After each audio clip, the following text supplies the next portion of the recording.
And I think maybe it would be helpful here to clarify something.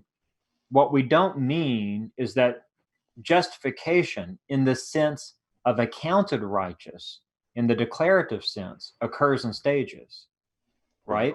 Absolutely not. Yeah, we do not Yeah, mean that. yeah, that's an error that you see, for example, in the New Perspective on Paul. Mhm. You see it, I think, also in the Federal Vision movement, Yes. where N.T. they talk. Wright in particular, right? I believe. What was that? And N.T. Wright in particular, I believe, has the double justification, Right.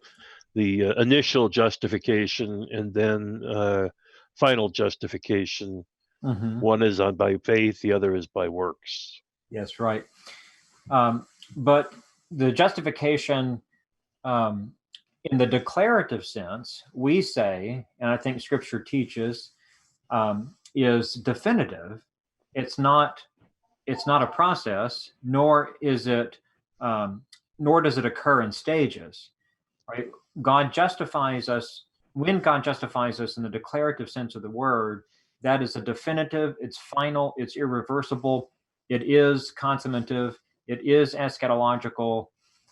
It is the final declaration of righteousness. There is no further stage of it. It's not repeated. It is definitive and final.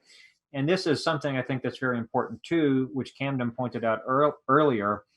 The basis, the juridical grounds upon which we are definitively and irreversibly declared to be righteous in the sight of God, justified in the declarative sense of the term, is the imputed righteousness of Christ, the active and passive righteousness of Christ imputed to us. And this is another error I think you see in the Federal Vision movement, because they deny the imputation of the active righteousness of Christ. They don't deny the active righteousness of Christ. They know he's righteous. They believe he's righteous, but they deny that it's imputation to us.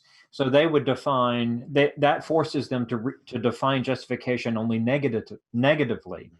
Justification is the non-imputation of sin, but there's not an active obedience that is imputed to us, which, if that were the case, if that's what justification is, that would put us back into a state of innocence like Adam and Eve were in the garden without having a confirmed righteousness.